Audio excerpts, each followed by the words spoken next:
Welcome back, everybody, to another video lesson. We're going from zero to producer in 90 days with Ableton Live. I'm your instructor, Tor Bjorn. Big thanks to Ableton Live for extending that free trial out to 90 days while we're all in quarantine. We get to stay productive and use our spare time to make a little music. Let's quickly review what we talked about last lesson. Last lesson was all about the idea of timbre and fidelity. What is the unique characteristic that makes a sound the way that it sounds? And fidelity, how do we translate that with a recording? We were using distortion and compression to make our sounds more lo-fi and sound like a vintage sample. A lot of different techniques that we use to make that happen. At the very end, we looked at a third-party plugin called RC20 that makes that process a little bit faster and easier.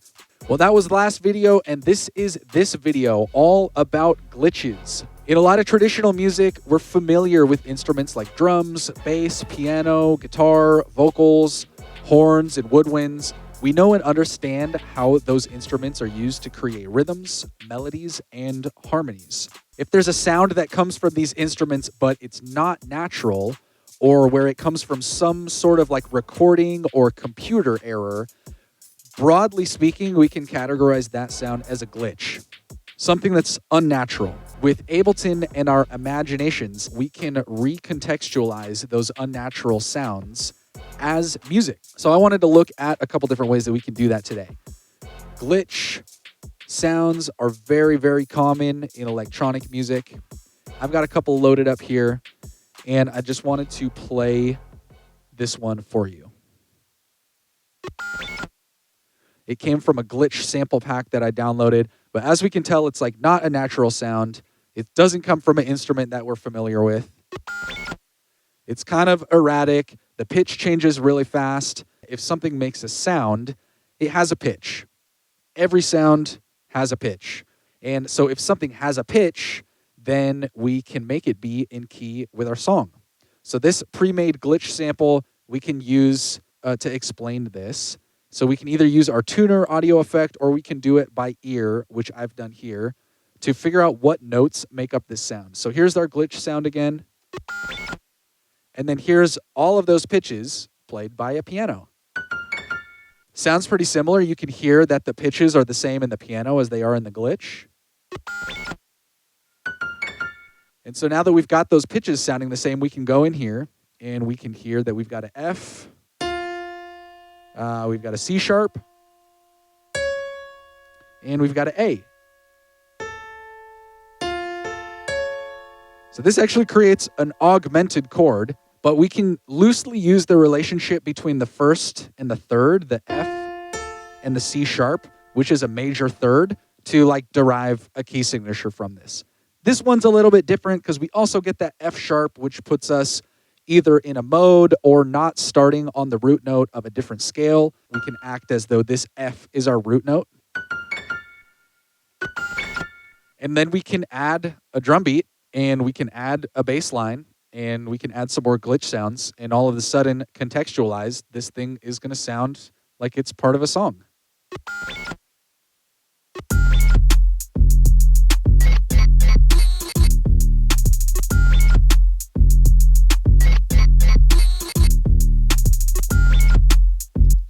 If we wanted to, we could even do like a little echo delay on that thing.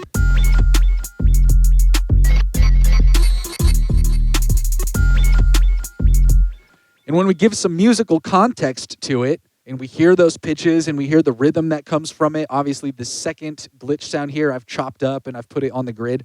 All of a sudden we get some musical context from a sound that inherently is not necessarily that musical. So that's how we can use pitch to create musical context from a glitch. Let's look at how we can use timing to create musical context from a glitch. Just like how something having a sound means that it has to have a pitch, something that has timing or rhythmic information, we can derive our beats per minute, or we can derive our tempo from that sound. And if we can figure out what our tempo is, then we can match the rhythm with the rest of our song. So here's my favorite trick for glitching out something with timing information or making something have glitched timing information. And that's using a warping, using beats mode, and using the double forward arrow option of beats mode. So here I've got a piano sample. I'll just solo that for you so you can hear it.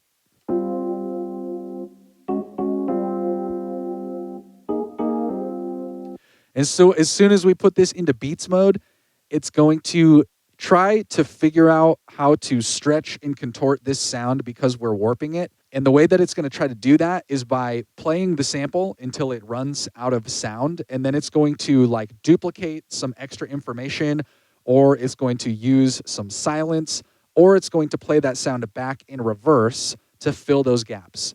How it does that depends on our different drop-down menu here. If we did this by transient, you can see that every time we've got one of these little gray markers up here called transient markers, it starts to play back the sample again. Or we can use the double arrow, which will cause it to play back more of the sample in that forward motion.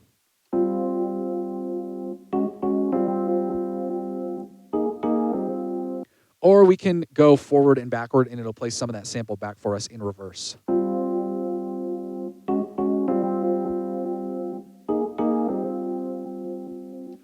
Depending on what you're going for, you can use these different modes to find one that is more transparent, that doesn't sound glitchy, but we're going for one that sounds very glitchy. So I'm going to select the double forward arrow. I'm going to pull this number back to around 50 so that it intentionally stops playing some of that sample.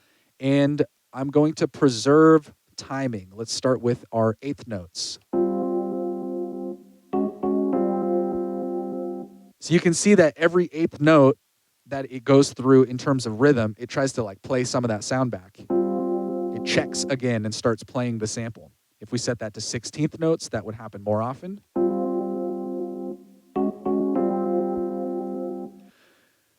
But where this really gets interesting is if we transpose our sample up. So I'm going to take this sample and I'm going to transpose it up an octave.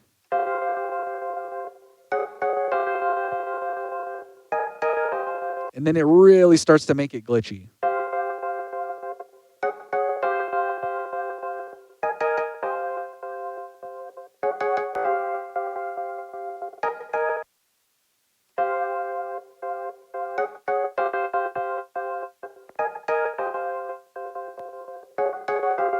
We can put it up even another octave.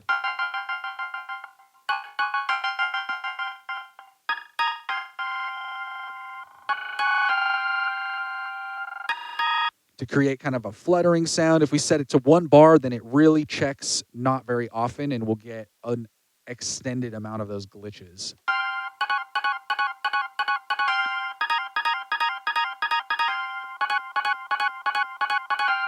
So again, not necessarily super musical sounding on its own, but as soon as we put this in context with some other very musical elements, it's going to get that musical context and it's going to feel part of the song very quickly.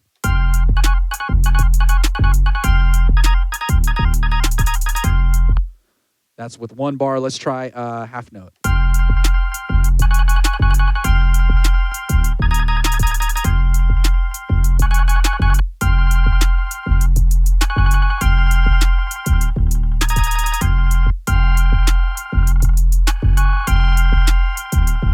For some reason, the 8th note one always sounds good to me. I always love that option. Another way that we can force our sounds to be glitchy is by stretching them. So here is another different keyboard sample. I'll put this on complex mode so we hear it as like non-glitchy sounding for the first time.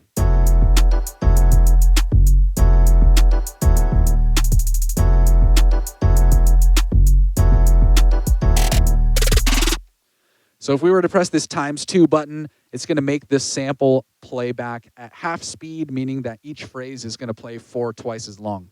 And that means that our warp algorithm is having to stretch and contort and repeat a lot of audio to fill those spaces for when it starts to run out of sound or samples. Let's preserve 8th notes. That's the one that I know and love.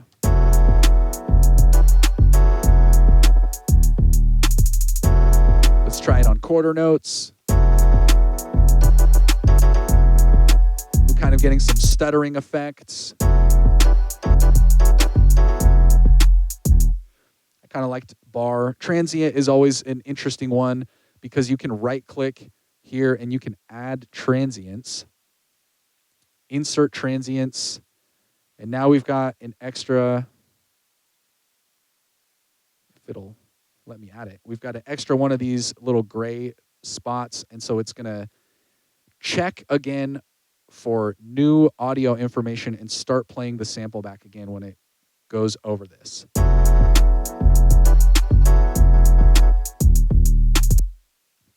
You'll get different results depending on what you do there. Combining, stretching, and pitching up. Lots of different ways that you can do this. Try those different note divisions. Try forward arrow. Try double forward arrow. Try forward and reverse arrow. You'll get lots of different cool results.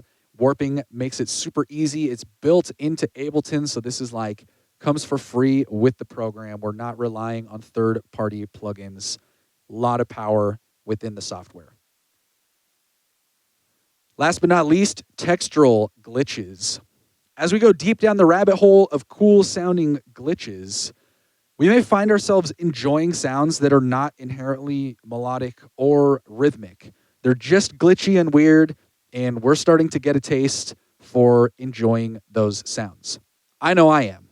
But if something isn't timing related or it isn't melodically related or that's not what you're getting for it, it's just a cool sound, that's okay too. And while this conversation gets esoteric really quickly, those who don't have a palette for those glitchy sounds might not enjoy this as much. Subjectively speaking, there's some sounds that can be characterized as like squishy or slimy, all different kinds of strange words. And more often than not, I find that people are getting these effects with some extreme levels of compression using things like OTT or extreme levels of saturation with the saturator. So I've just thrown a couple percussion elements here in a track. Just some snaps, cowbell, guiro, triangle. And the fastest way that we can put some extreme levels of compression on these things are just by using 20 OTTs. So not a very advanced technique, but a really effective one. Here's what those sounds sound like with 20 OTTs.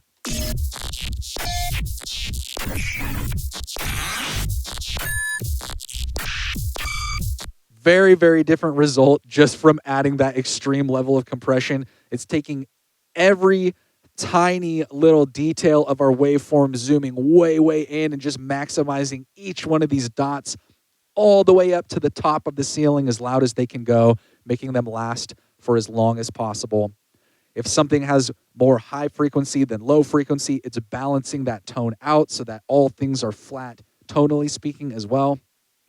And this is just with percussion elements. You can imagine using this effect on a vocal or on a bass. Experiment with a bunch of different sounds. You'll get results out of that one very quickly. 20 OTTs.